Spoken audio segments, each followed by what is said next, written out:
الحمدللہ وحدہ والصلاۃ والسلام علی من لا نبی بعد۔ رسول اللہ صلی اللہ علیہ وسلم کے مرض الموت کا واقعہ ہے۔ غنودگی آپ صلی اللہ علیہ وسلم پر طاری ہے۔ اصحاب مصطفیٰ صلی اللہ علیہ وسلم آپ کے پاس بیٹھے ہیں، اتنے میں رسول اللہ علیہ وسلم کی آواز آتی ہے، کچھ لکھ نہ دوں کہ آپ کو یاد رہے، قلم کاغذ لائیے۔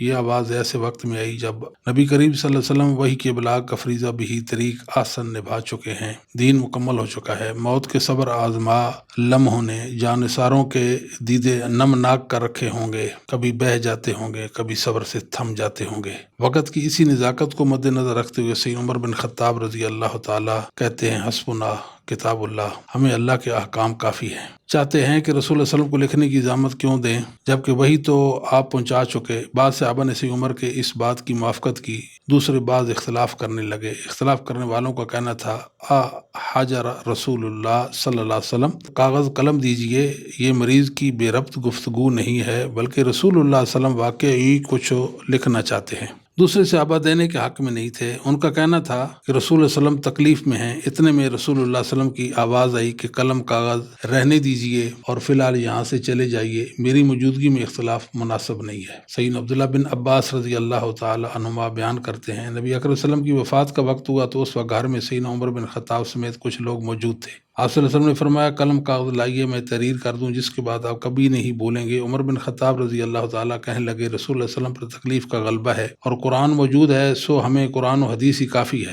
کار میں موجود لوگوں نے اختلاف کی اور باس مباحثہ ہونے لگا۔ کچھ کہہ رہے تھے کہ قلم کاغذ دیں تاکہ آپ صلی اللہ علیہ وسلم تحریر فرما دیں جس کے بعد آپ بھولیں گے نہیں۔ کچھ کہہ رہے تھے کہ رہنے دیجیے، آپ صلی اللہ علیہ وسلم تکلیف میں ہیں۔ جب وہ اختلاف نے شدت اختیار کر لی تو رسول اللہ صلی اللہ علیہ وسلم نے فرمایا، میرے پاس سے اٹھ جائیے۔ صحیح بخاری 7366 اور صحیح مسلم 1637 ہے۔ یہ تو رسول اللہ صلی اللہ علیہ وسلم نے جب فرمایا کہ قلم کاغذ لائیے میں کچھ لکھ دیتا ہوں تو صحابہ کے دو گروہ ہو، ان میں اختلاف ہو گیا۔ ایک گروہ کہتا تھا کہ قلم کاغذ لانا چاہیے، دوسرا کہتا تھا کہ نہیں لانا چاہیے۔ ان حالات میں رسول اللہ صلی اللہ علیہ وآلہ وسلم نے جو بات فرمائی تھی وہ یہ ہے کہ دعونی فی الذی انا فیہ خیر مما تدعوننی الیہ، مجھے میرے حال پہ چھوڑیے، آپ جو مجھے لکھنے کا کہہ رہے ہیں میرے مطابق نہ لکھنا ہی بہتر ہے۔ صحیح بخاری 4431، صحیح مسلم 1637 ہے۔ اس حدیث سے واضح ہوا کہ جو گروہ یہ کہتا تھا کہ لکھنے کی ضرورت نہیں، نبی پاک صلی اللہ علیہ وسلم نے جبکہ پہلے لکھنے کی خواہش کی تھی، بعد میں اس گروہ کی حمایت کر دی، یعنی آپ نے لکھنے کا ارادہ ترک فرما دیا۔ یہ بہت واضح سی بات ہے۔ سیدنا عبداللہ بن عباس رضی اللہ تعالی فرمایا کرتے تھے، ان الرضیہ کل الرضیہ ما حال بین رسول اللہ صلی اللہ علیہ وسلم بین ان یکتب لهم ذلک الکتاب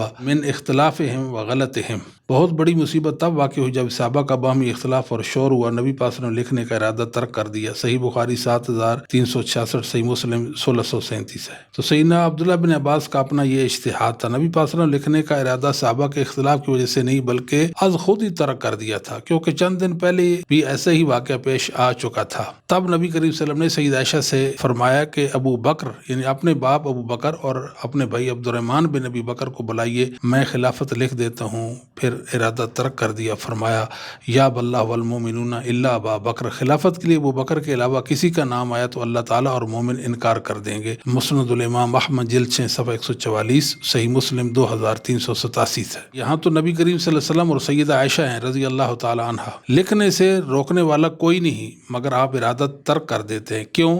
جس بنا پہ یہاں ارادہ ترک کیا، اسی بنا پہ اس موقع پر بھی ترک کر دیا۔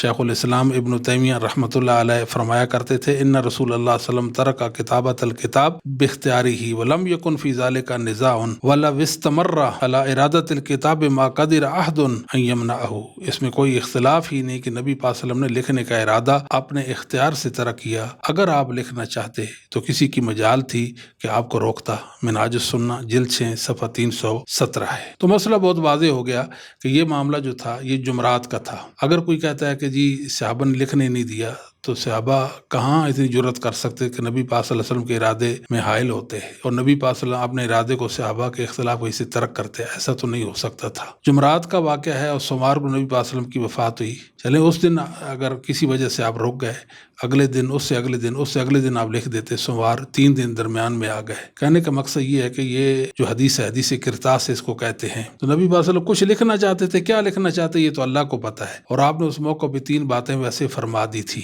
لیکن لیکن لکھنے کا ارادہ آپ نے ترک فرما دیا تھا۔ بعض لوگ کہتے ہیں کہ علی رضی اللہ تعالیٰ کی خلافت لکھنا چاہ رہے تھے، علی کو وسیع بنانا چاہ رہے تھے مگر عمر نے نہیں بننے دیا، اس طرح کی باتیں کرتے ہیں۔ تو ان کے جواب میں شیخ الاسلام ابن تیمیہ فرماتے ہیں کہ کسی صحیح حدیث میں سیدنا علی رضی اللہ تعالیٰ عنہ کی خلافت بلا فصل پر نص موجود نہیں، جبکہ سیدنا ابو بکر کی خلافت پر صحیح ثابت نصوص موجود ہیں۔